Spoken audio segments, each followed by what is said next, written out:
Hi, Nursing 720 students. It's Amy here. I just wanted to go over with you Module 2.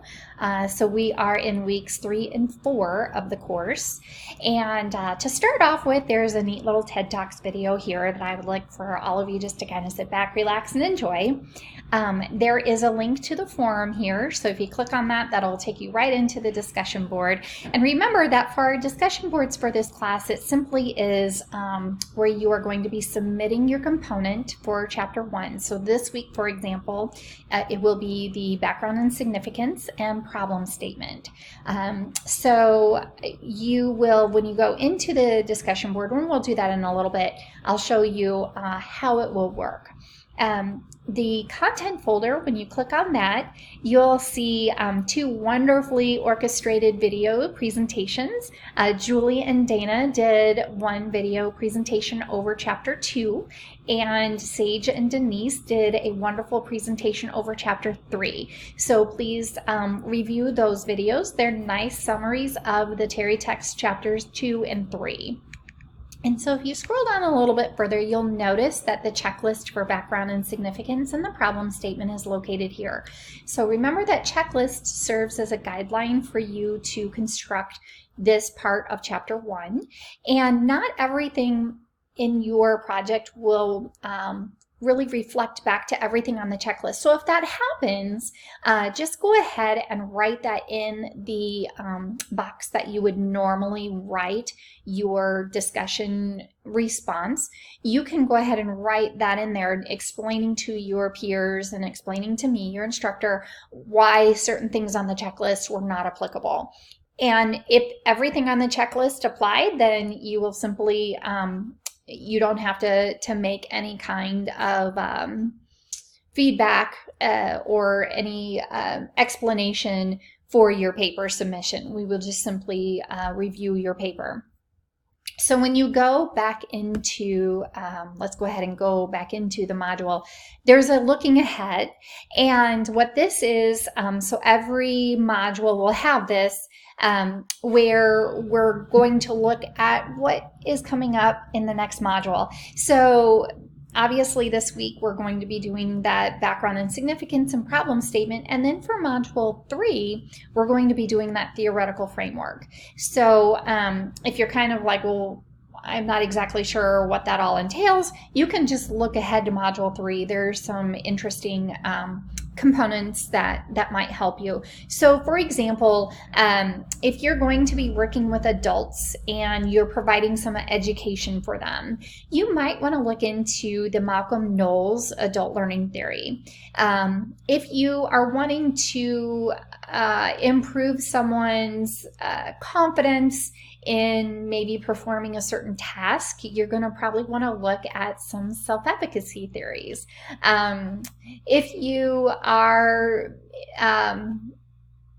doing something with change, maybe you are implementing a new policy, you'll want to look at maybe Lewin's change theory or maybe another change theorist out there. So we do not expect you to align your project with nursing theorists exclusively. You can look at all different kinds of theorists like behavioral theorists, change theorists, educational theorists, and of course nursing theorists. So, and you don't have to just stick with one theorist. We would really like to see multiple theories actually support your project. So if you have any questions about that, please don't hesitate to contact me. And I just want to remind everyone that these are drafts, okay? So I don't expect perfection or anything like that. This is kind of getting your feet wet and, using the feedback from your peers as well as feedback from your instructor, that you begin to develop a more robust Chapter 1. So by the time that this course is finished, you have that Chapter 1. It has some really good roots to it, and then it will be ready for you to give to your mentor, then your chair, for review and feedback.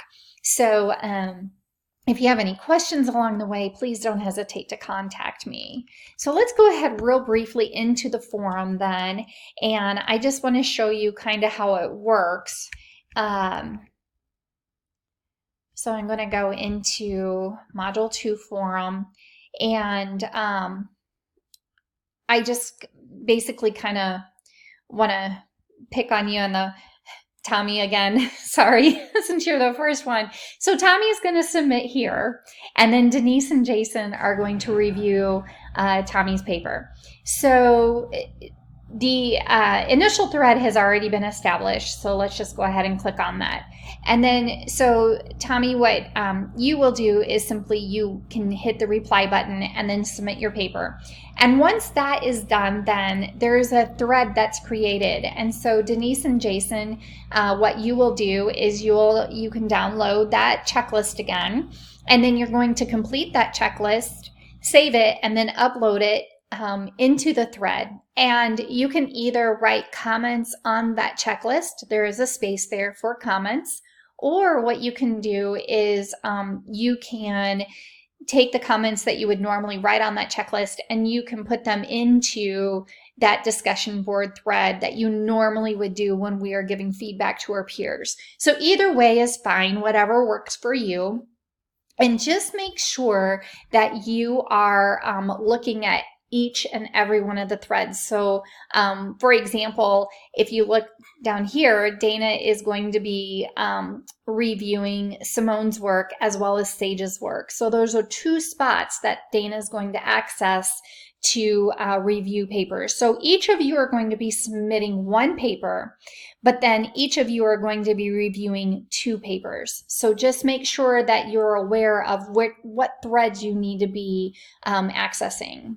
Okay. If you have questions about that, please don't hesitate to contact me. It might be best if you send me a question for instructor in the forum. So if you go back into the forum, there's a link here, questions for instructor. So, because if you have the question about that, then chances are somebody else in the class might have the same question.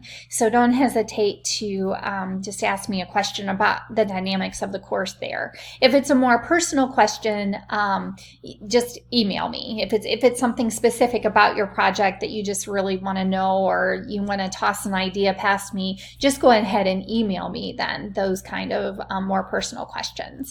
So I think that pretty much covers everything for Module 2. And again, if you have any questions, concerns, please just let me know. And I look forward to reading all of your papers. Thank you.